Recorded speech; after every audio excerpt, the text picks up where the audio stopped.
The scream tore through the underground parking garage just as Vivienne Bancroft's shift at the hospital ended, and she ran toward it without thinking, her sneakers skidding on concrete as she rounded the corner to find a man collapsed against a black Mercedes. His pale hand pressed to his chest while three figures in dark suits closed in around him. She didn't know what made her do it.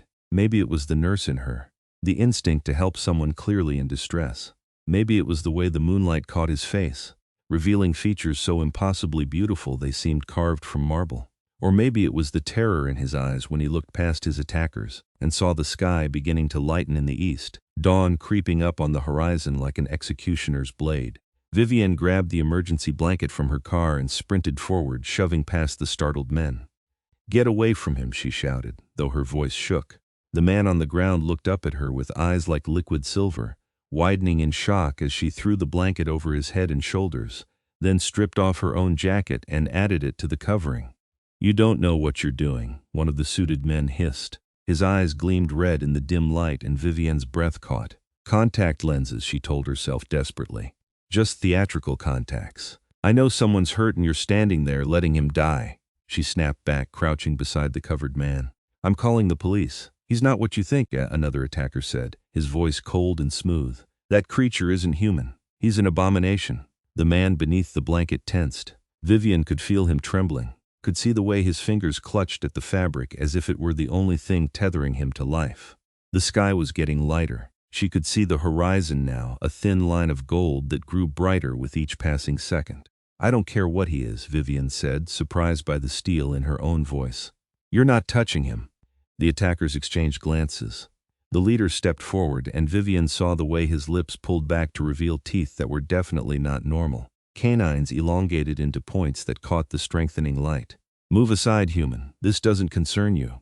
"Like hell it doesn't," Vivienne said. Her heart hammered so hard she thought it might burst through her ribs, but she spread her arms wider, making herself a shield between the covered man and his attackers. The sun was rising fast now. She could feel its warmth beginning to touch her back.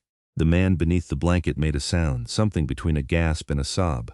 "Please," he whispered, his voice heavily accented, old world and cultured despite his obvious pain. "Please just go, they'll kill you too." "Shut up," Vivienne said, not unkindly. She kept her eyes on the attackers. "I said get back." For a moment she thought they would attack anyway. The leader's eyes blazed with fury and his companions shifted forward. But then the first true ray of sunlight broke over the parking garage's eastern wall, and the covered man let out a strangled cry of pain. Smoke began to rise from where a thin beam of light had found a gap in the blankets. Without thinking, Vivienne threw herself over him completely, pressing her body against his to cover every inch. The heat of the sun on her back was nothing compared to the shocking cold of his skin beneath her. He was like ice, frozen and rigid, and she could feel the way he shuddered with each breath. "You're making a grave mistake," the leader said. But he was backing away now, retreating into the shadows. "Lord Rathos will hear of this, and when he does, both of you will pay the price." Then they were gone, disappearing into the darkness, so quickly Vivienne almost wondered if she'd imagined them. But the man beneath her was real, solid and cold and trembling, and the sun was climbing higher with every second that passed. "My car," Vivienne gasped. "Can you move?" "I cannot," he said, his voice strained. "The sun, it's already too strong. Even these few rays are burning me." Vivienne looked around desperately. Her car was too far away, parked in her usual spot 3 rows over. But the Mercedes he'd been leaning against had its door hanging open, and the interior looked blessedly dark with its tinted windows. "That car," she said. "Is it yours?" "Yes," he managed. "But I cannot reach it. I'm sorry. I'm so sorry you've been caught in this." "Stop apologizing and help me think," Vivienne said. She pulled off her scrub top, leaving her in just her tank top, and draped it over his head along with everything else. Then she hooked her arms under his shoulders. "On 3, we're going to move. Fast. Ready?" "You'll be hurt," he protested. "If they come back 1, Vivienne counted. 2, 3. She heaved with all her strength, and to her surprise he moved. He was heavy but not impossibly so, and with his help they managed to half-crawl, half-drag themselves the few feet to the open car door. Sunlight struck them both as they moved, and Vivienne heard him cry out in agony. Smoke rose from his exposed hand, and she smelled burning flesh. They tumbled into the back seat together, Vivienne slamming the door shut behind them with her foot. The darkness inside was immediate and complete, the tinted windows blocking out the rising sun. For a long moment they lay there in a tangle of limbs and blankets, both breathing hard. "Are you hurt?" he asked finally, his voice rough. "Did they touch you?" I'm fine, Vivienne said, though her hands were shaking so badly she could barely uncurl her fingers. Are you? Let me see your hand. He pulled the blankets back slowly, revealing his face in the dim light of the car's interior. Vivienne's breath caught. Even knowing what he must be, even having just seen his flesh burn in the sun, she wasn't prepared for the sight of him. His hair was white as snow, falling around his face in disheveled waves. His skin was pale as cream, smooth and flawless except for the angry red burn on his left hand. His eyes, when they met hers, were the silver of moonlight on water, ancient and knowing and infinitely sad. You should not have done that, he said quietly.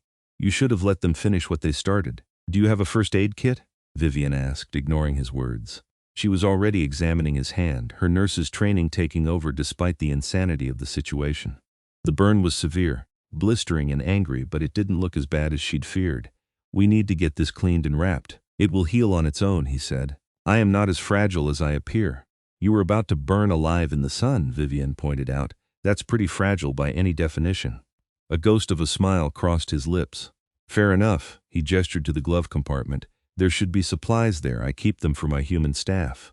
Vivienne leaned forward to retrieve the kit, very aware of how close they were in the confined space of the back seat. He smelled like winter nights and old stone, like something ancient and powerful that didn't quite belong in the modern world. Her hands were steadier as she cleaned his burn, applying antibiotic ointment and wrapping it in clean gauze. What's your name? She asked as she worked. He hesitated. Wraith Yvellan, he said finally. Though I was born with a different name centuries ago. Centuries, Vivienne repeated faintly. Right, of course, centuries. She finished bandaging his hand and sat back. I'm Vivienne Bancroft. I'm a nurse at City General, and I think I might be having a psychotic break. You're not, Wraith said gently. I wish you were. It would be easier than the truth. The truth being that vampires are real, Vivienne said. That you're a vampire. That those men back there were vampires too, and they were trying to kill you. Yes, Wraith said. He met her eyes steadily, and she saw no deception there. Does that frighten you? Terrify would be more accurate, Vivienne admitted. But I've worked in emergency rooms for 5 years. I'm good at functioning while terrified. Another small smile. I can see that. He shifted, wincing slightly. Those men were assassins sent by my enemies. There's a power struggle within our kind, a civil war that's been brewing for decades. I am, unfortunately, on the losing side. Are they going to come back? Vivienne asked. Almost certainly, Wraith said. They know I'm trapped here until nightfall, and now that you've interfered, they'll see you as an enemy too. I'm sorry. Truly, you saved my life, and all I've done is put yours in danger. Vivienne looked at the windows, at the bright sunlight streaming through. They were trapped here for hours yet, so what do we do? I can call my people, Wraith said. They'll send reinforcements, but it will take time, and the assassins will likely attack again before help arrives. He reached into his jacket pocket, pulling out a sleek black phone. His fingers flew across the screen. I'm sending our location now. Your people, Vivienne said. More vampire, yes, Wraith said. My court, what's left of it? Anyway. He finished typing and set the phone aside. You're taking this remarkably well. I'm in shock, Vivienne said honestly. I'll probably fall apart later. Right now my brain is just trying to process the fact that everything I thought I knew about the world is wrong. Not wrong, Wraith said. Just incomplete. We've existed alongside humanity for millennia. We're just very good at hiding. How many of you are there? Vivienne asked. She knew she should probably be more concerned about immediate survival, but her mind was racing with questions, trying to fill in the gaps in her understanding. Thousands, Wraith said. Maybe tens of thousands worldwide. We're organized into courts and houses, each with its own territory and ruler. I am, or was, the king of the northern court, but my throne is under siege, and my enemies grow bolder by the day. A vampire king, Vivienne murmured. Of course, why not? She pressed her hands to her face. This is insane. I know, Wraith said softly. He reached out, then hesitated, his bandaged hand hovering in the air between them. May I? Vivienne nodded, not quite sure what she was agreeing to. Wraith touched her face gently, his fingers cool against her skin. You're very brave, he said. Foolish perhaps, but extraordinarily brave. Most humans would have run screaming. I considered it, Vivienne admitted. But you looked so scared I couldn't just leave you. Why? Wraith asked, and there was genuine curiosity in his voice. You didn't know me. You had no reason to risk yourself. Vivienne thought about it. I guess because I've seen too much death already. Too many people I couldn't save. And you were right there and I could help, so I did. It's not complicated. It's the most complicated thing in the world, Wraith said. Choosing compassion over self-preservation. Choosing to care for a stranger. They fell silent for a moment. Outside, the sun climbed higher, and Vivienne could hear the distant sounds of traffic as the city woke up around them. It felt surreal to be having this conversation in the back seat of a Mercedes, discussing vampires and kingdoms while the morning rush hour began. "Tell me about the war," Vivienne said finally. "If we're stuck here for hours, I might as well understand what I've gotten myself into." Wraith settled back against the leather seat, his silver eyes distant. "It began 30 years ago when Lord Rathos of the Southern Court challenged the old laws. For centuries, we've lived by strict codes that govern our interactions with humans. We can feed, but we cannot kill. We can influence, but we cannot control. We exist in the shadows, never revealing ourselves fully. Rathos believes these laws make us weak. He wants to return to the old ways, when vampires were worshipped as gods and humans were little more than cattle." Vivienne shivered. "That's horrifying." "Yes," Wraith agreed. "And it's gaining support. Many of the younger vampires never lived through the purges, the times when humans discovered us and hunted us to near extinction. They don't understand why we need to be cautious. They see only the restrictions, not the protection the laws provide." "And you're fighting against this," Vivienne said. "I'm trying to," Wraith said. "But Rathos is clever and ruthless. He's been systematically eliminating the old guard, the rulers who support the ancient laws. 3 other kings have fallen in the past decade. I'm the last one standing, and as you saw, he's sent his best assassins to finish the job." "Why was he targeting you during the day?" Vivienne asked. "Wouldn't it be easier to attack at night?" "Because I'm stronger at night," Wraith said simply. "In the darkness, I have the advantage. But Rathos knows my patterns. He knew I would be returning from a summit meeting just before dawn, knew I would be weakest and most vulnerable. The attack was perfectly timed." "What happens if he succeeds?" Vivienne asked. "If he kills you and takes over. Then the laws will fall," Wraith said. "And within a generation humans will discover us again. There will be another war, and this time, with modern weapons, I'm not certain either species would survive." The weight of it settled over Vivienne like a blanket. She'd saved more than just one man's life. She'd potentially saved thousands, maybe millions. The thought made her dizzy. "No pressure though," she said weakly. Wraith laughed, a short, sharp sound. "Indeed." He studied her for a moment. "You should know, Vivienne Bancroft, that by helping me you've become a target. Rathos's assassins saw you. They know your face. They won't forget." "Great," Vivienne said. "So I'm marked for death by vampire assassins. My mother always said I should have become an accountant." "I can protect you," Wraith said, and there was something fierce in his voice now, something that made Vivienne's pulse quicken. "If you stay with me, under my protection, they won't dare touch you." "I swear it." "Stay with you," Vivienne repeated. "You mean like move into a vampire castle?" "Something like that," Wraith said. "My residence is beneath the city, hidden from mortal eyes. You would be safe there, guarded, cared for." "And if I say no?" Vivienne asked. "If I just want to go back to my normal life and pretend this never happened?" "Then Rathos will send assassins to silence you," Wraith said bluntly. "I'm sorry, but that's the reality. You know too much now. You've seen too much. He can't allow you to live with that knowledge." Vivienne closed her eyes. Her apartment suddenly seemed very far away. Her comfortable normal life reduced to memories in an instant. "This is because I helped you." "Yes," Wraith said, "and I will spend the rest of my very long life regretting that you had to make this choice. But since you must make it, I'm asking you to choose safety. Choose protection. Choose me." There was something in his voice, a note of pleading that didn't match his regal bearing or ancient power. Vivienne opened her eyes and found him watching her intently, his silver gaze searching her face. "If I stay with you," she said slowly, "what would that mean exactly?" "Would I be a prisoner?" "A guest," Wraith corrected immediately. "An honored guest. You would have your own chambers, your own freedom within the compound. I would not cage you, Vivienne. I would only keep you safe, and in return? In return you continue to live," Wraith said. "You continue to be yourself. Perhaps, if you're willing, you could help me understand the human world better. It's been some time since I walked among your kind as anything other than a shadow." Vivienne considered this. It was insane. All of it was completely, utterly insane. But the alternative was going home and waiting for assassins to show up in her bedroom. When put like that, the choice wasn't really a choice at all. "Okay," she said. "I'll stay with you, at least until this war of yours is resolved." Relief flooded Wraith's face, so stark and sudden that Vivienne realized he'd genuinely been worried she would refuse.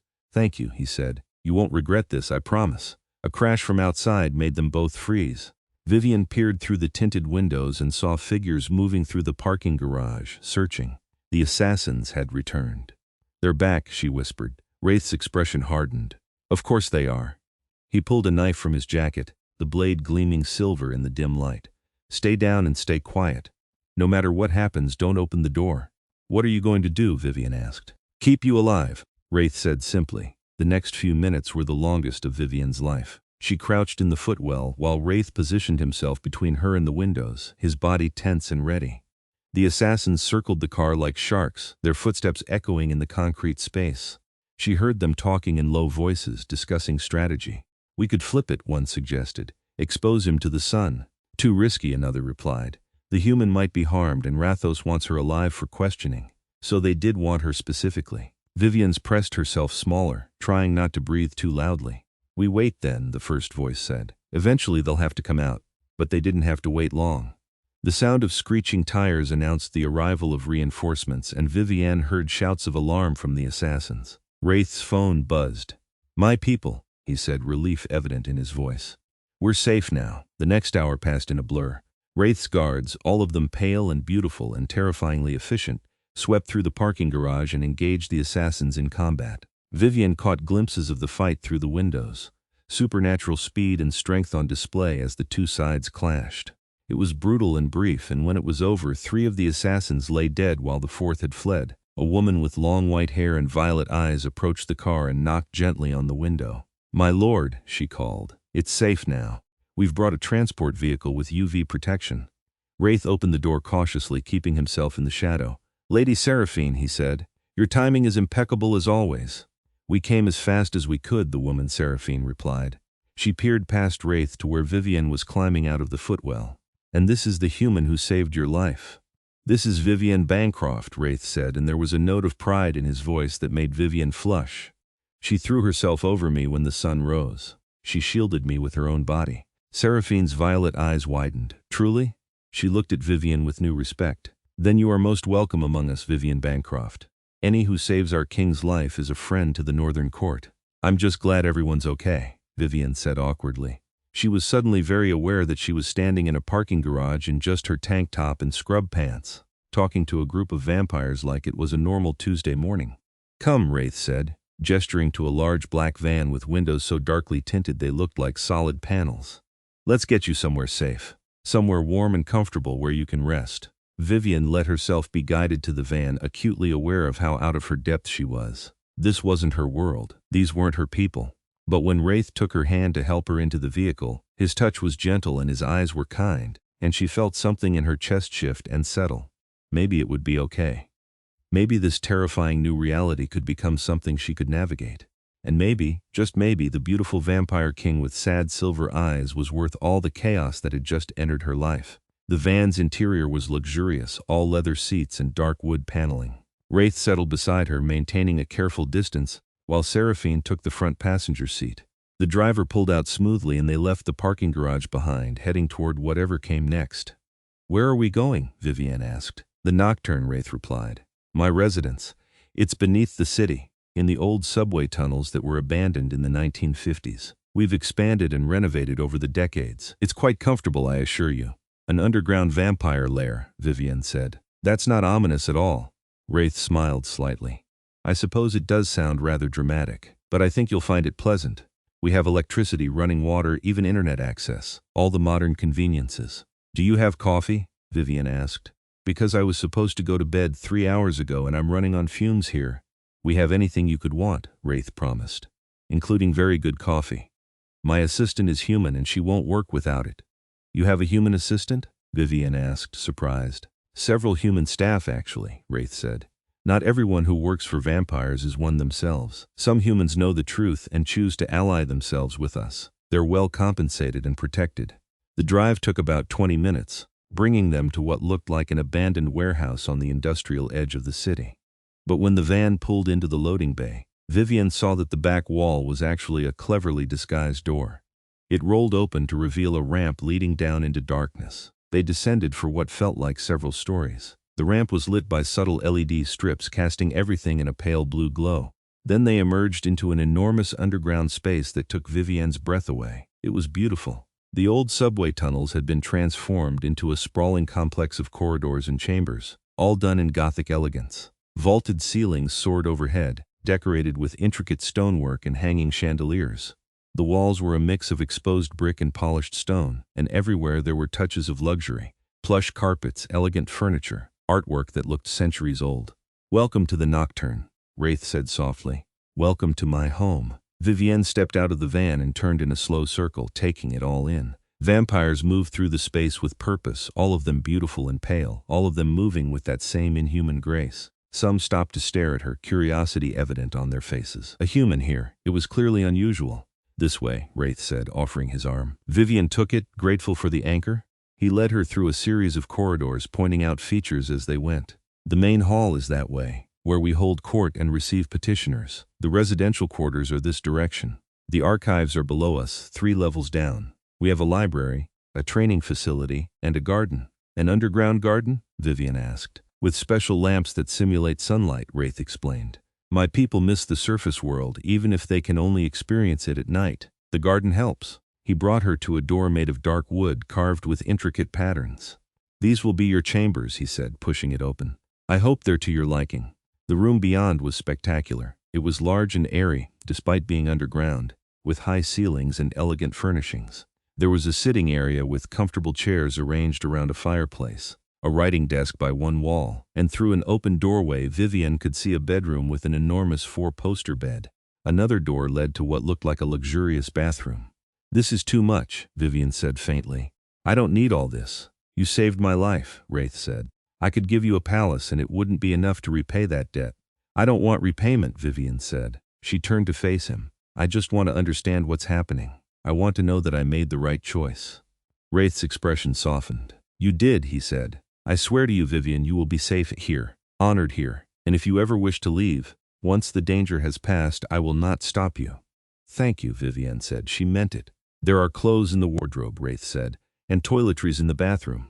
My assistant Claire will come by shortly to see if you need anything else. For now, please rest. You've been through an ordeal."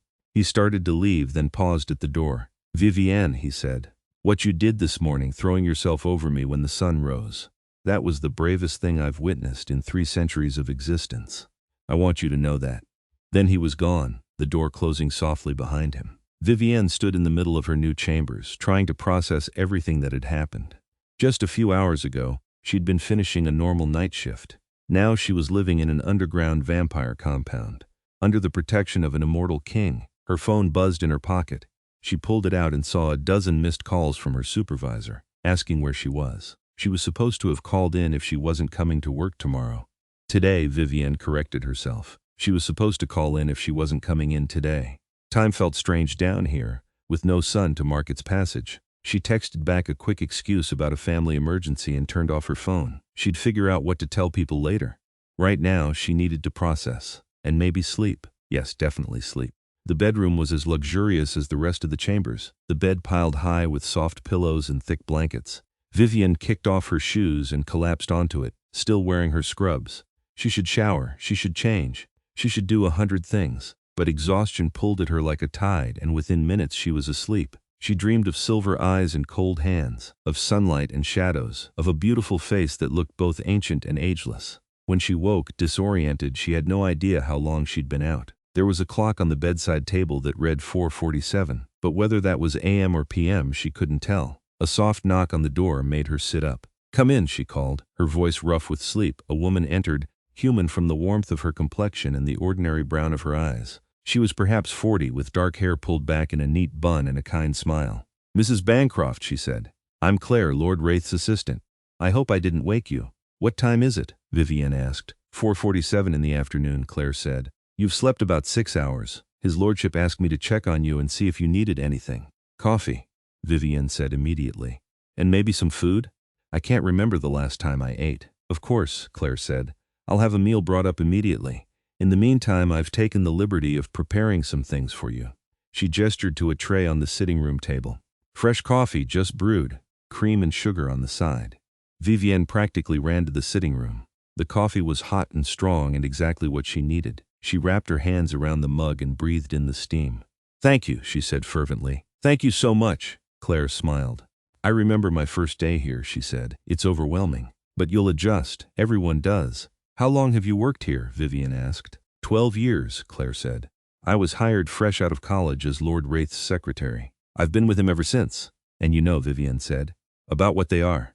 Yes, Claire said simply. I've always known. Lord Wraith has never lied to his human staff. We're aware of the risks and we choose to stay anyway. Why? Vivienne asked. Why would you choose this? Claire considered the question. Because Lord Wraith is a good man, she said. Or vampire, rather. But the principle stands. He treats his people well, human and vampire alike. He pays fairly, he protects those under his care, and he's working to make the world safer for both our species. That's worth something, the war, Vivienne said. Wraith told me about it. About Lord Rathos and the power struggle. It's real, Claire said seriously. And it's dangerous. But Lord Wraith is doing everything he can to prevent all-out chaos. He believes in coexistence in the old laws that keep the peace. And Rathos wants to tear all that down, Vivienne said. Yes, Claire said. She moved to the window, though it showed nothing but stone. The next few months will be critical. There's a summit coming up, a gathering of all the remaining courts. Lord Wraith will have to defend his position, prove that his way is the right way. If he fails, if Rathos gains enough support, everything changes. Another knock at the door interrupted them.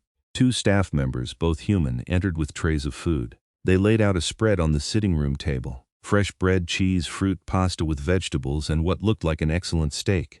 His lordship wasn't sure what you'd prefer, Claire said, so he ordered a variety. Vivienne's stomach growled loudly. She sat down and began to eat, suddenly ravenous. The food was incredible, clearly prepared by someone who knew what they were doing.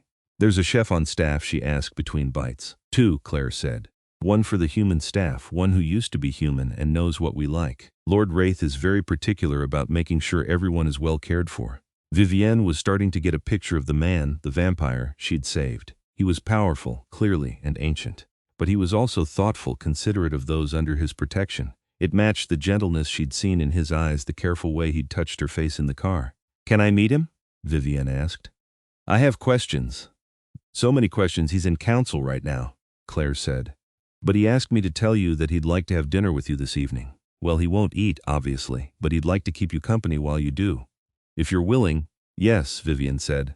Absolutely. What time? 7 o'clock, Claire said. I'll come fetch you. In the meantime, feel free to explore your chambers, freshen up, whatever you need. If you want to walk the compound, I can arrange an escort. It's safe here, but it's easy to get lost. I think I'll just stay here for now, Vivienne said. Try to wrap my head around everything. Claire nodded understandingly. If you need anything at all, just pick up that phone, she said, pointing to an old-fashioned landline on the desk. Dial 0 and you'll reach my office. Day or night, I'm available. After Claire left, Vivienne finished eating and then took a long, hot shower. The bathroom was incredible, all marble and brass fixtures, with a tub big enough to swim in and a shower that had about 20 different settings. She stood under the spray for a long time, letting the heat work out the tension in her muscles. When she finally emerged, wrapped in a plush robe she'd found hanging on the door, she investigated the wardrobe. It was full of clothes in her size, everything from casual jeans and t-shirts to elegant dresses. How had they known her measurements?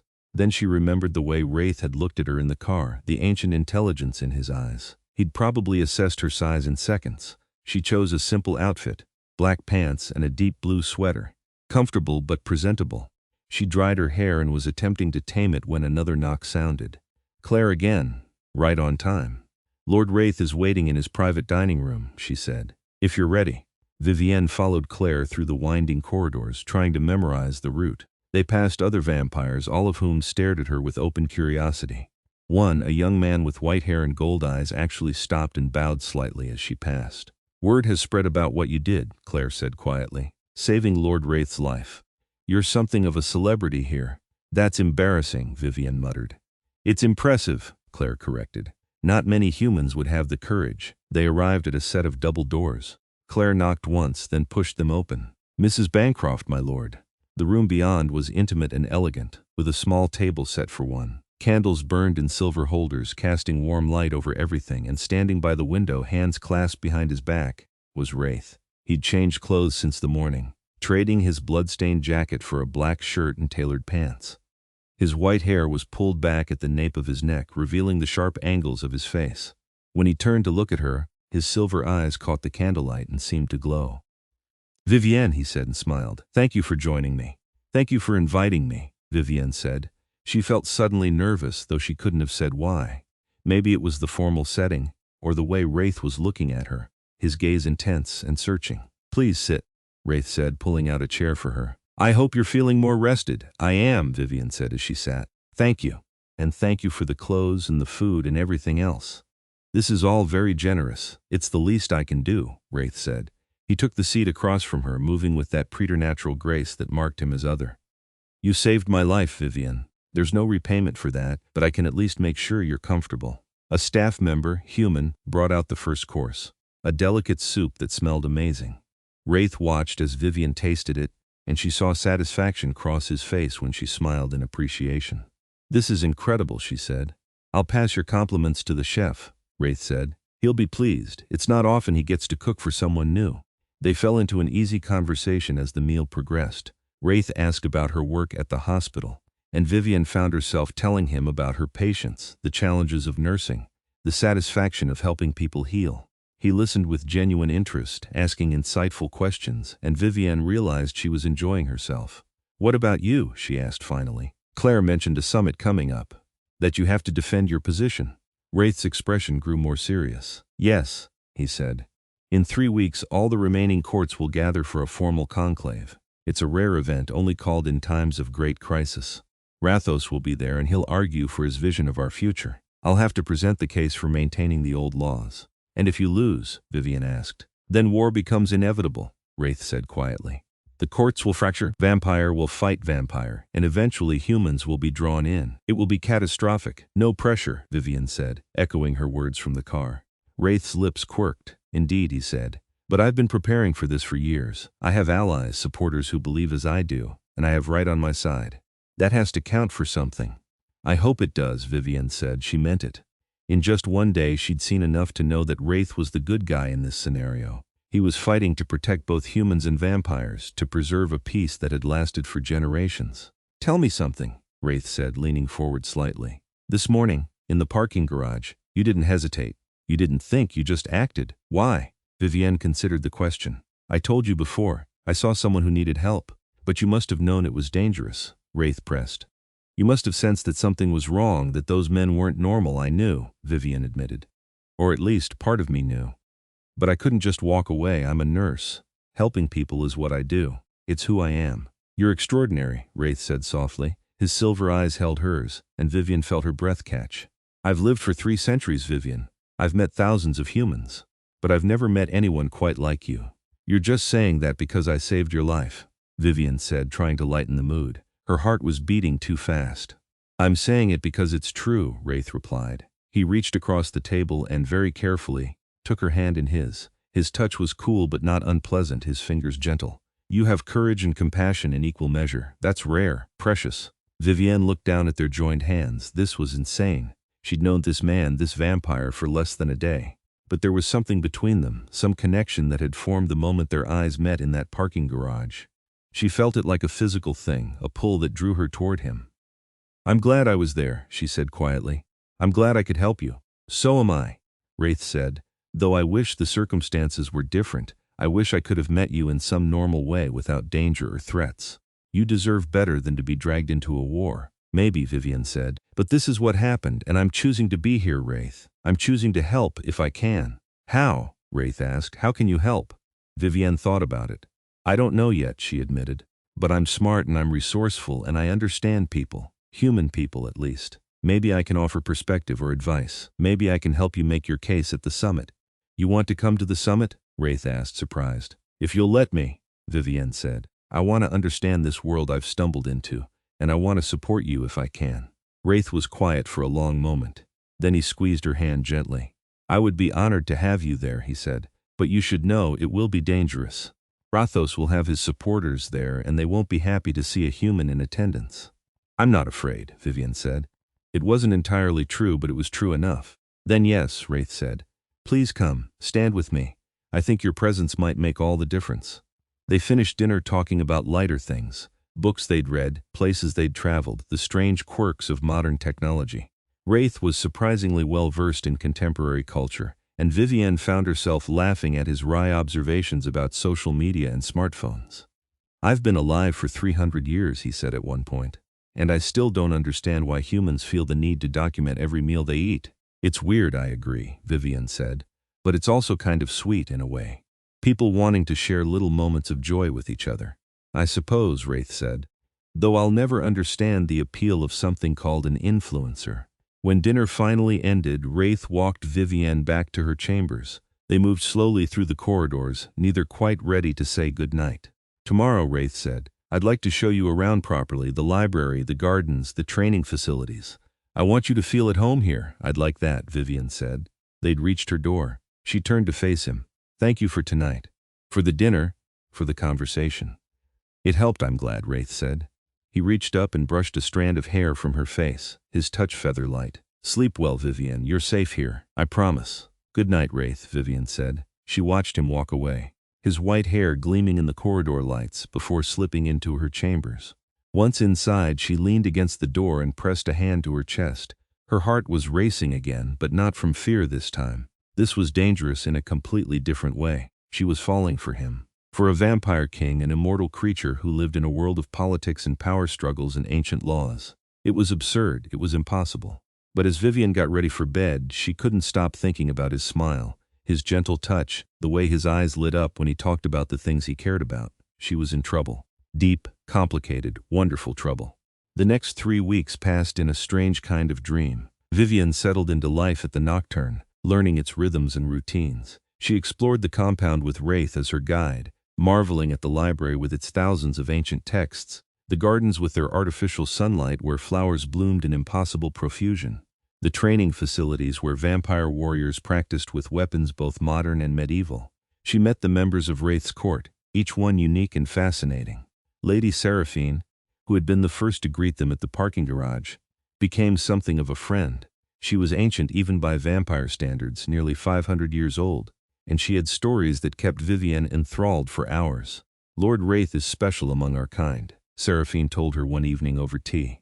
They were in the gardens, sitting beneath a willow tree that somehow thrived underground. He cares about preserving life, both human and vampire. Not all of us are so enlightened. He's a good person, Vivienne said, or vampire, whatever. Seraphine smiled. He likes you, you know. I've never seen him so attentive to anyone, human or otherwise. Vivienne felt her cheeks heat. We're friends, are you? Seraphine asked archly. Because the way he looks at you doesn't seem particularly friendly. More like hunger. That's not funny, Vivienne said. I'm not joking, Seraphine replied. Lord Wraith is smitten with you, Vivienne. Anyone with eyes can see it.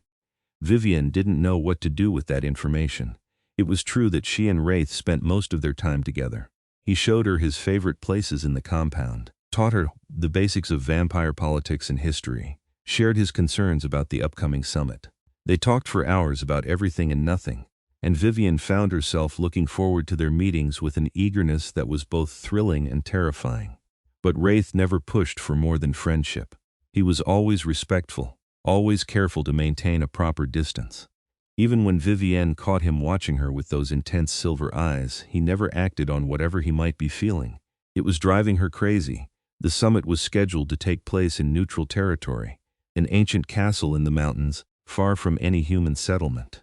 Wraith spent long hours preparing, working with his advisors to craft arguments and strategies. Vivienne helped where she could, offering a human perspective on the issues at stake. If Rathos wins, she said during one strategy session, humans will eventually find out about vampires again. And when we do, it'll be bad for everyone. We need to emphasize that. The old laws aren't just about protecting humans. They're about protecting vampires too. An excellent point, Wraith said. He looked at her with open admiration. You have a gift for seeing the heart of an issue. I'm a nurse, Vivienne said. I'm good at assessment. The night before they were set to leave for the summit, Wraith came to Vivienne's chambers late in the evening. He looked worried, his usual composure frayed around the edges. May I come in? He asked. Of course, Vivienne said, stepping aside. He entered and moved to stand by the fireplace, staring into the flames. I'm concerned, he said finally. About tomorrow. About bringing you into this. I can handle it, Vivienne said. I know you can, Wraith replied. But that doesn't mean I'm not worried. Rathos is dangerous, Vivienne. Ruthless. If he sees you as a threat or worse, as a way to get to me. He broke off, his hands clenching into fists. Vivienne crossed to him and without thinking placed her hand on his arm. Hey, she said gently. I'll be careful. And I'll have you there to protect me, right? Wraith looked down at her, his eyes searching her face. Always, he said. I would die before I let anything happen to you. The intensity in his voice made Vivienne's breath catch. Wraith, she whispered. He raised his hand and cupped her face, his touch cool and careful. "I shouldn't say this," he murmured. "It's not fair to you. But I need you to know in case something goes wrong tomorrow. I need you to know that these past 3 weeks have been the happiest of my very long life. Having you here, talking with you, learning from you, you've become precious to me, Vivienne. More precious than you can possibly imagine. You're precious to me too," Vivienne said. Her heart was pounding so hard she was sure he could hear it. "I know it's crazy. I know we barely know each other. But I can't stop thinking about you. I can't stop wanting to be near you." "Vivienne," Wraith breathed. He leaned closer, his forehead nearly touching hers. "Tell me to leave. Tell me to go before I do something we can't take back." "Stay," Vivienne said. "Stay with me." Wraith made a sound low in his throat, something between a groan and a sigh. Then he was kissing her, his lips cold but gentle against hers. Vivienne melted into him, her hands coming up to tangle in his white hair. The kiss was everything she'd imagined and more. Tender and desperate and perfect. When they finally broke apart, both breathing hard, Wraith rested his forehead against hers. "I'm falling in love with you," he confessed. "I've been falling since the moment you threw yourself over me in that parking garage." "I'm falling too," Vivienne whispered. "I don't know how this works or what it means, but I'm falling." "Then fall with me," Wraith said. "Let me catch you. Let me keep you safe and happy for as long as you'll have me." "Yes," Vivienne said. "Yes to all of it." They kissed again, slower this time, savoring the moment.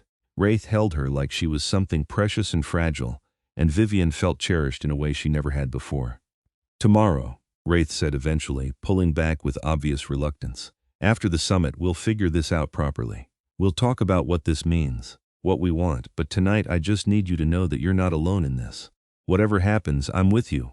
"I'm with you too," Vivienne said. Wraith kissed her forehead and then with visible effort stepped away.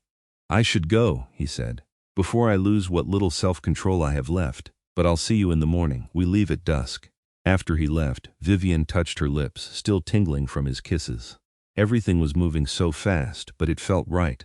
Wraith felt right, like puzzle pieces clicking into place. She barely slept that night, too excited and nervous about what the next day would bring. When Claire came to wake her, Vivienne was already dressed and ready. Pacing her chambers in anticipation, the journey to the castle took several hours. They traveled in a convoy of vehicles, all with UV-protected windows, winding up mountain roads as night fell around them. Wraith sat beside Vivienne, holding her hand and occasionally pointing out landmarks. "That's the boundary of neutral territory," he said at one point, indicating a stone marker by the roadside. "Beyond this point, all feuds are suspended. It's ancient law, older even than me." The castle, when it finally came into view, was breathtaking. It sat atop a craggy peak, all gray stone and soaring towers, lit from within by what looked like thousands of candles. It was like something from a fairy tale, beautiful and slightly unreal. "Home of the Council of Elders," Wraith explained. "They maintain this place and oversee the summits. They're neutral in all disputes." They were greeted at the entrance by ancient vampires in formal robes, who examined their credentials and then waved them through. Inside, the castle was even more impressive. Vaulted halls decorated with tapestries and banners, grand staircases leading to upper floors, and everywhere the quiet murmur of vampire voices. Vivienne drew stairs as they made their way to their assigned chambers. A human at a vampire summit was clearly unusual, and more than one vampire looked at her with open hostility. But Wraith kept her close, his hand on the small of her back, and no one dared approach. Their chambers were luxurious but austere, clearly designed for function rather than comfort. There were 2 bedrooms connected by a shared sitting room. Wraith's guards took up positions outside the door. "The summit begins in an hour," Wraith said. "Are you ready?" "As I'll ever be," Vivienne said. She dressed carefully for the occasion, in a deep burgundy dress that Claire had assured her was appropriately formal. She felt out of place, but Wraith's approving look when he saw her helped settle her nerves. "You look stunning," he said. "Every vampire in that hall will be wondering who you are and why I'm so fortunate." "Flattery will get you everywhere," Vivienne said, but she smiled. The summit hall was enormous, a vast space with a vaulted ceiling that rose into shadows. Rows of seats were arranged in a semicircle, all facing a raised dais where the Council of Elders sat. Vampires filled the seats, hundreds of them, all dressed in formal attire. The air practically crackled with power and tension. Wraith led Vivienne to seats in the front row, reserved for ruling lords and their delegations. As they settled, Vivienne caught sight of a figure across the hall who made her blood run cold. He was tall and imposing, with the same white hair and pale skin as all vampires. But there was something cruel about his face. His eyes were blood red, and when they landed on Vivienne, he smiled slowly. It was not a kind smile. "That's Rathos," Wraith murmured in her ear. "Don't let him intimidate you." Too late, Vivienne thought, but she lifted her chin and met Rathos's gaze steadily. She wouldn't give him the satisfaction of seeing her fear. The Council of Elders called the summit to order, their voices echoing through the hall. The first hour was taken up with formalities and procedural matters. Then, finally, they got to the heart of the issue. Lord Rathos of the Southern Court has called this summit to propose changes to the ancient laws, the eldest of the council announced. He will present his case first. Rathos rose and moved to the center of the floor with predatory grace. "My fellow vampires," he began, his voice smooth and compelling, "we have lived in the shadows for too long. We have constrained our power, limited our potential, all out of fear of humans. But I ask you, why should we fear them? We are stronger, faster, immortal. We are superior in every way that matters." Murmurs of agreement rippled through parts of the hall. Vivienne's hands clenched in her lap. "The old laws say we cannot kill humans when we feed," Rathos continued. "That we cannot reveal ourselves, that we must live in hiding, pretending to be less than we are. But these laws were written in a time when humans had the power to hunt us. That time is past. Now, with modern weapons and technology, a war between our species would be devastating for both sides, but we would survive. We always do. Humans would not." More murmurs, louder now. Rathos was a skilled orator, Vivienne realized with dread. He was swaying the crowd. "I propose we rewrite the laws," Rathos said. "Not to wage war on humanity, but to stop hiding what we are, to take our rightful place as the superior species, to rule as we were meant to." He spoke for another 20 minutes, laying out his vision of a world where vampires controlled everything from the shadows, manipulating human governments and economies to their benefit. It was terrifying in its scope, and even more terrifying in how many vampires seemed to be nodding along. When Rathos finally finished and returned to his seat, the hall erupted in applause. Not everyone was clapping. Vivienne saw plenty of vampires who looked as disturbed as she felt, but enough were that her heart sank. "Lord Wraith of the Northern Court will now present the opposing view," the council announced. Wraith squeezed Vivienne's hand once, then rose and moved to the center of the floor. He looked small compared to Rathos's imposing presence, but there was a dignity to him, a quiet strength that commanded attention. "Lord Rathos speaks of strength and superiority," Wraith began. "But I wonder if he remembers why the old laws were written. Has it been so long that he's forgotten the purges, the hunts, the centuries when humans discovered us and nearly drove us to extinction?" He paused, letting his words sink in. "I was there," he continued. "I lived through the last great purge 300 years ago. I watched as humans hunted us with fire and stakes as they destroyed entire courts. I saw friends, family, lovers turn to ash, and I learned a lesson that it seems some of you have forgotten. Humans are dangerous when they feel threatened." The hall had gone quiet. Wraith's voice carried clearly through the space. "The old laws were not written to make us weak. They were written to keep us safe, to allow us to coexist with humanity without triggering their survival instincts. And they have worked. For 3 centuries we have thrived in the shadows. We have built courts and communities. We have lived in peace and prosperity. Why would we throw that away? Because we are better," Rathos called out from his seat. "Because we shouldn't have to hide." "But what is the alternative?" Wraith countered. "Reveal ourselves and dominate humanity. And what happens when they resist? Because they will resist. Humans are nothing if not resilient. They will fight back with everything they have: nuclear weapons, biological warfare, technology we can barely imagine. And even if we win that war, even if we survive it, what will we have won? A world of ash and ruins? Is that really what we want?" He looked around the hall, meeting eyes, making connections. "I propose we keep the old laws because they protect both our species, because peace is preferable to war, because there is no glory in domination, only in coexistence. We can be strong without being tyrants. We can be proud without being cruel." Wraith spoke for another 10 minutes, making his case with passion and logic. Vivienne watched the vampires in the audience, saw some of them nodding, others looking thoughtful. But she also saw plenty who looked unconvinced, who still seemed drawn to Rathos's vision of power. When Wraith finished and returned to his seat, the applause was more scattered than it had been for Rathos. Vivienne reached for his hand and squeezed tight. "You did well," she whispered. "But was it enough?" Wraith murmured back. The council of elders conferred among themselves for several long minutes. Then the eldest rose. "We will take testimony from others who wish to speak," she announced. "The floor is open." Several vampires came forward to speak in favor of Rathos's proposals. They talked about feeling constrained, about wanting to live openly, about resenting the need to hide their true nature.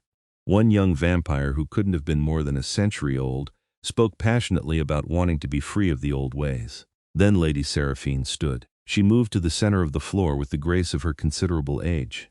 "I am 500 years old," she said. "I remember the purges that Lord Wraith spoke of. I lost my entire family in them. Every person I loved turned to ash by human hunters." The hall was silent.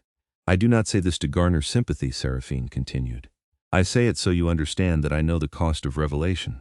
I know what happens when humans fear us. And I tell you now, with absolute certainty, that if we follow Lord Rathos's path we will face another purge. Perhaps the last purge, the one we don't survive." She turned to look at Rathos. "You speak of strength and superiority.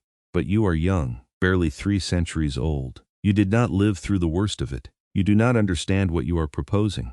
"I understand perfectly," Rathos said, rising to his feet. "I understand that you are old and frightened, clinging to laws written by people even older and more frightened than you. The world has changed, Lady Seraphine. Humans are distracted, divided. They would never unite against us the way they did in the past. You're gambling with the survival of our entire species." Seraphine shot back. "And you're wrong." The debate continued for another hour, vampires standing to speak on both sides. The hall grew more heated, voices raising, tensions building. Vivienne watched it all with growing dread. It was impossible to tell which way the vote would go. Then Rathos did something unexpected. He turned and looked directly at Vivienne. "I see Lord Wraith has brought a pet human to the summit," he said, his voice dripping with disdain. "How touching. But perhaps we should ask her what she thinks. After all, if we're discussing the fate of humans, shouldn't we get their perspective?" Every eye in the hall turned to Vivienne. She felt her heart leap into her throat. This was a trap. Whatever she said, Rathos would find a way to twist it against Wraith. But Wraith was looking at her too, and his eyes held encouragement. "Trust yourself," they seemed to say. "You can do this." Vivienne stood.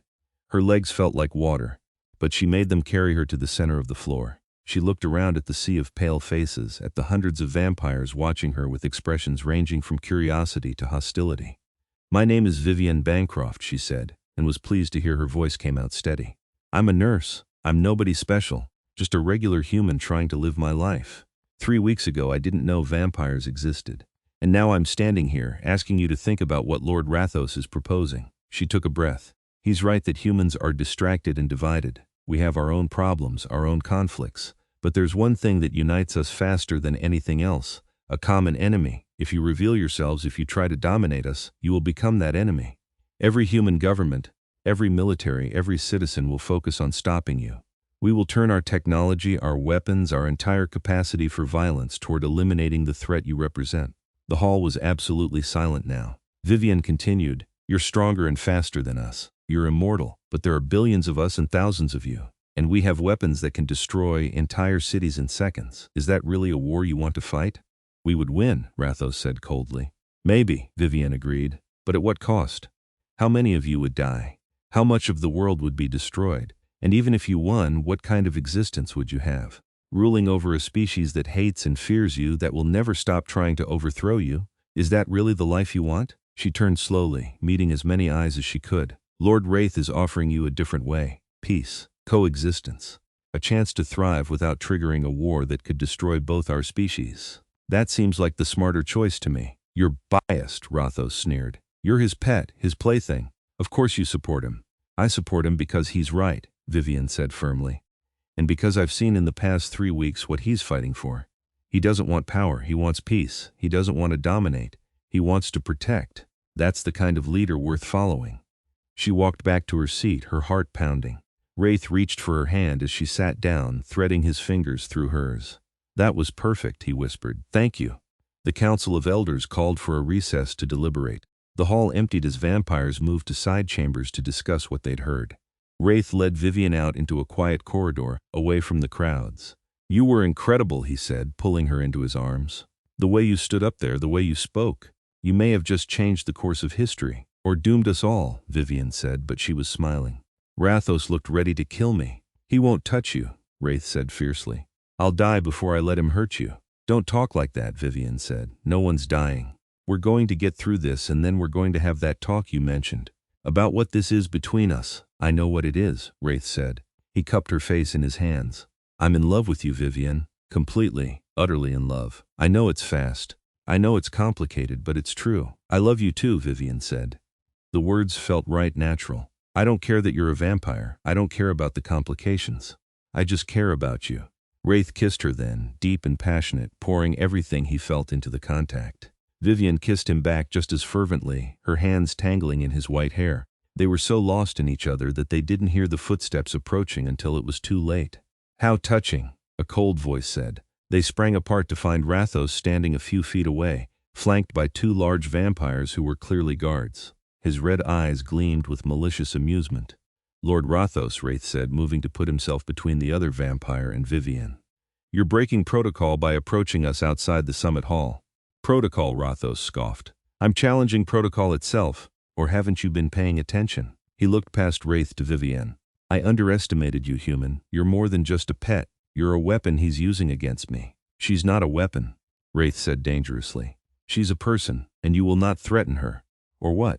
Rathos asked. You'll fight me, here in neutral territory? That would be a violation of the ancient laws you're so desperate to preserve. He was right. Vivienne could see the frustration on Wraith's face. What do you want? Wraith asked. I want you to withdraw your opposition, Rathos said bluntly. Support my proposals, and I'll leave your little human alone. Refuse and I'll make sure she pays the price for interfering in vampire affairs. You're threatening to kill an innocent human, Wraith said. That's exactly the kind of behavior the old laws were designed to prevent. I'm offering you a choice, Rathos corrected. Her life for your cooperation. It's quite simple. Don't do it, Vivienne said quickly. Wraith, don't. This is bigger than me. Nothing is bigger than you, Wraith said, not taking his eyes off Rathos. But I won't be blackmailed either. The old laws stand. My opposition stands. Then she dies, Rathos said and moved. He was fast, impossibly fast, crossing the distance between them in a blur. But Wraith was faster. He met Rathos's attack head-on, the two vampires crashing together with enough force to crack the stone floor. They fought with supernatural speed and strength, moving so quickly Vivienne could barely track them. Rathos's guards moved to join the fight, but suddenly Seraphine was there, blocking their path. This is between them, she said coldly. Anyone who interferes answers to me. The fight was brutal and terrifying. Wraith and Rathos tore at each other with fangs and claws, drawing blood that looked black in the dim light. They slammed each other into walls, leaving cracks in the ancient stone. The sound of their combat echoed through the corridor. Then Wraith got the upper hand. He caught Rathos in a hold, bending him backward over his knee. Yield, Wraith snarled. Never, Rathos spat. Then I'll end this, Wraith said. His fangs extended, preparing to strike. Stop! Vivienne cried. Wraith, don't kill him. If you do, you're no better than he is. Wraith froze, his fangs inches from Rathos's throat. For a long moment, nothing moved. Then slowly Wraith pulled back. You're right, he said to Vivienne. You're right. He released Rathos, who collapsed to the floor, gasping. This isn't over, Rathos said, blood dripping from his mouth. Yes, it is, a new voice said. The Council of Elders had arrived, drawn by the sound of fighting. The eldest stepped forward, her expression severe. Lord Rathos, you attacked another lord outside the summit hall. You violated neutral territory. That is grounds for immediate expulsion from the council and revocation of your right to rule. He fought back, Rathos protested, climbing to his feet. He's just as guilty. He defended himself and his human companion against your unprovoked attack, the elder said. That is permitted under the laws. Your attack was not. She turned to address the gathering crowd of vampires who had followed the elders into the corridor. Let this be a lesson. This is what comes of abandoning the old laws. Chaos, violence, the strong preying on the weak without restraint. Is this the world you want to live in? The crowd murmured, and Vivienne saw many vampires shaking their heads. The elder continued, the council has reached a decision. We vote to maintain the old laws. They have served us well for centuries, and they will continue to serve us. Lord Rathos's proposals are rejected. Relief flooded through Vivienne so intensely she nearly collapsed. Wraith was at her side immediately, supporting her. It's over, he murmured. It's over, love. You're safe. Rathos stood alone, his supporters melting away now that the council had ruled against him. He looked at Wraith with pure hatred. This isn't finished, he said. I will not forget this.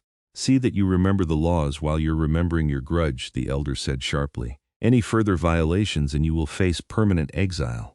Do I make myself clear? Rathos didn't answer. He simply turned and stalked away, his remaining guards trailing behind him. The crowd began to disperse, vampires returning to the summit hall or their chambers. Come, Seraphine said gently, touching Wraith's arm.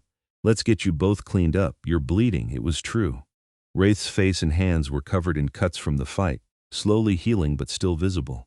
They returned to their chambers, where Seraphine helped Vivienne clean and bandage Wraith's wounds, even though they would be gone within hours.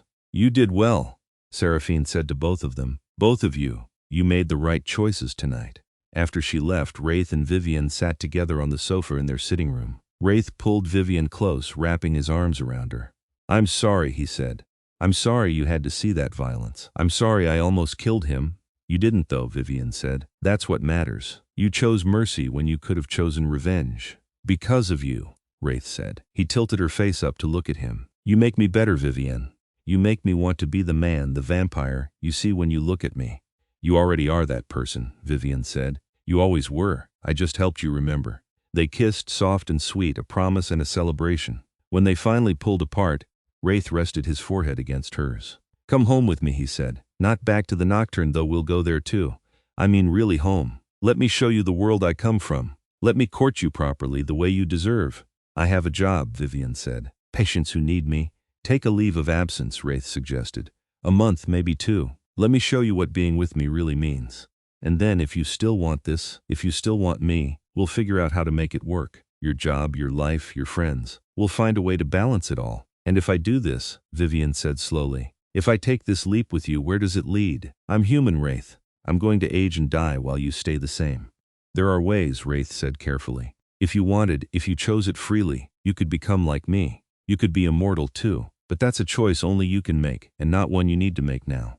Right now, I'm just asking for time. Time to be with you, to explore this connection between us." Vivienne thought about it. Her life in the city, her apartment, her job at the hospital. It all seemed so distant now, so far removed from this world of vampires and ancient laws and immortal love.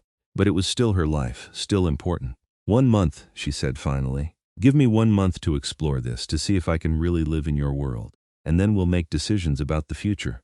1 month, Wraith agreed. "Starting tomorrow, after we leave the summit. I'll show you everything, Vivienne. All the beauty and wonder of my world. And I'll prove to you that what we have is worth any sacrifice." "You don't have to prove anything," Vivienne said. "I already know what we have is real." They spent the rest of the night talking, making plans, dreaming about the future. When dawn approached, Vivienne curled up in Wraith's arms and finally let herself believe that this was real, that this impossible love could actually work. The next evening they left the castle and began the journey back to the city. But instead of returning directly to the Nocturne, Wraith took Vivienne to a private estate outside the city, a sprawling mansion set in acres of wooded grounds. "This was my home before I built the Nocturne," he explained as they pulled up the long driveway. "I still come here when I need solitude. I thought we could stay here for a while. Just the two of us." The mansion was beautiful, all old stone and leaded windows, with ivy climbing the walls. Inside, it was elegantly furnished with antiques and artwork that must have been priceless. But it also felt warm, lived in, like a real home rather than just a showplace. Wraith showed her to a bedroom with a view of the gardens. "This can be yours," he said. "Or, if you prefer, you could share mine. I leave the choice to you." Vivienne looked at the beautiful room, then at Wraith's hopeful expression. "Show me yours," she said. His bedroom was at the top of the house, a large space with a 4-poster bed and windows on 3 sides. The furniture was dark wood, old but well maintained, and there were books everywhere, stacked on shelves and tables and even the floor. "It's perfect," Vivienne said. That night they lay in bed together, Vivienne's head on Wraith's chest. He didn't sleep, couldn't sleep the way humans did, but he held her as she drifted off, his fingers running through her hair. "I love you," he whispered into the darkness. "I will love you for as long as you'll let me, for as long as I exist." The month that followed was the happiest of Vivienne's life. Wraith was attentive and romantic, planning elaborate dates and simple quiet evenings with equal care.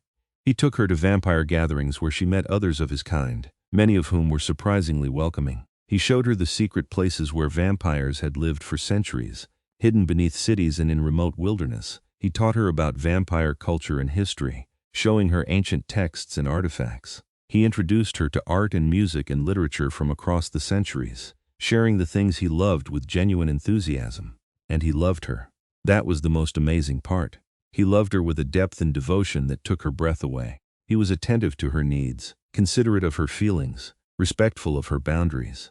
He was everything she'd ever wanted, and things she hadn't known she needed. They talked about the future often, about whether Vivienne wanted to become a vampire, whether she wanted immortality. It was a weighty decision, one she didn't take lightly. "I don't want you to choose this for me. Wraith said one evening as they walked through the moonlit gardens. I want you to choose it for yourself, if you choose it at all. The life of a vampire is not easy. We live in shadows, we give up the sun. We watch human friends and loved ones age and die. It's a heavy burden, but you also get centuries to learn and grow, Vivienne said. You get to see history unfold. You get to make a real difference in the world. That seems worth it. It can be, Wraith agreed. But it's not for everyone. By the time the month was up, Vivienne had made her decision. She called the hospital and formally resigned, not just took a leave of absence. She arranged to sell her apartment, to close that chapter of her life. Are you sure? Wraith asked when she told him. Vivienne, you don't have to give up everything for me. I'm not giving it up, Vivienne said. I'm choosing something new. I'm choosing you, choosing this lias, I'm sure, and immortality? Wraith asked carefully. Have you decided? Yes, Vivienne said. I want it. I want to stay with you, not just for a human lifetime, but forever. I want to see where this goes, what we can build together. The transformation is painful, Wraith warned, and there's no going back. Once you become a vampire, you're one forever. I understand, Vivienne said, and I'm not afraid. Not when I'm with you. The transformation took place on a clear autumn night, 6 weeks after Vivienne had first thrown her cloak over Wraith in that parking garage. Wraith made it as gentle as he could, his fangs piercing her throat carefully, draining her blood slowly while feeding her his own. It hurt, but Vivienne focused on his face, on his silver eyes full of love and concern. She held on to him as the pain washed through her, as her human life ended and her vampire one began. When she woke 3 days later, the world was different. Sharper, brighter, more vivid. She could hear things she'd never heard before. See colors she didn't have names for. Her body felt strong and powerful, humming with supernatural energy. Wraith was there when she opened her eyes, holding her hand. Welcome back, he said softly. How do you feel? Different, Vivienne said. Her voice sounded strange to her own ears, but good, really good. He helped her adjust over the next few weeks, teaching her how to control her new strength, how to feed without killing, how to exist in this new form. It was challenging but never overwhelming. He was patient and supportive, celebrating her victories and helping her through her struggles. The first time she saw the sun set from her new perspective, knowing she could never stand in its light again, Vivienne felt a moment of grief for what she'd lost. But Wraith was there, wrapping his arms around her. I know it's hard, he said, but I promise you the things you've gained are worth it. I'll spend eternity making sure you never regret this choice. I already don't regret it, Vivienne said. She turned in his arms to face him. I love you, Wraith, and I love the life we're building together.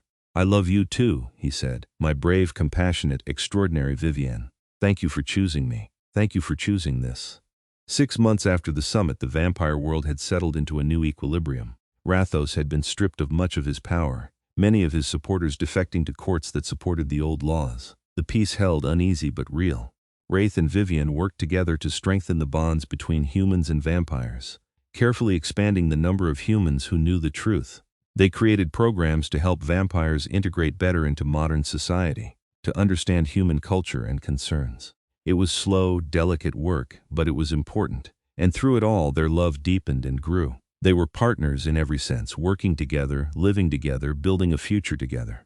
Vivienne discovered she had a talent for diplomacy, for bridging the gap between species. Wraith was proud of her, supporting her ambitions and celebrating her successes. One night, as they stood on the balcony of the Nocturne, looking out over the underground city they ruled together, Wraith took Vivienne's hand. Do you remember that morning at the parking garage? He asked. Every second, Vivienne said. You looked so scared. I'd never seen anyone look that vulnerable. I was certain I was going to die, Wraith admitted. And then you appeared, this fierce, brave human throwing herself between me and the sun. You didn't know me. You had no reason to help. But you did anyway. Best decision I ever made, Vivienne said. Mine too, Wraith said. He turned to face her, taking both her hands in his. Marry me, Vivienne. I know vampires don't traditionally marry, but I want to. I want to bind myself to you in every way possible. I want the world to know that you're mine and I'm yours. Vivienne laughed, joy bubbling up inside her. Yes, she said. Yes, absolutely yes. They married in the spring in a ceremony that blended human and vampire traditions. Vampires and humans alike attended, witnessing the union of a king and the woman who had saved him. Seraphine cried, though she claimed it was just dust in her eyes. Claire organized everything with her usual efficiency, making sure every detail was perfect. And when Wraith kissed his bride, sealing their vows, the assembled crowd erupted in applause. It was a new beginning, a symbol of what was possible when two species chose to work together rather than fight. Years passed, then decades. Wraith and Vivienne ruled the northern court together, king and queen, partners in all things. They faced challenges and threats, but they faced them together.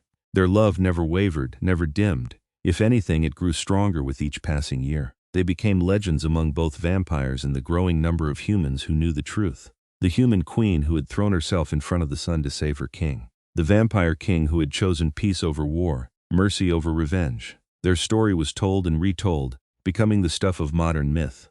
But for Wraith and Vivienne, it was simply their life. Their beautiful, impossible, perfect life. Every night when they woke together, Wraith would pull Vivienne close and whisper, "Thank you for saving me." And Vivienne would smile and reply, "Thank you for being worth saving." They had eternity together now, endless nights to love and laugh and build the future they dreamed of. And it had all started with a single act of courage, a moment of compassion that changed everything. Vivienne had thrown her cloak over him as the sun rose, shielding the vampire king with her own body. And in doing so, she had saved more than just his life. She had saved them both, creating a love that would last forever.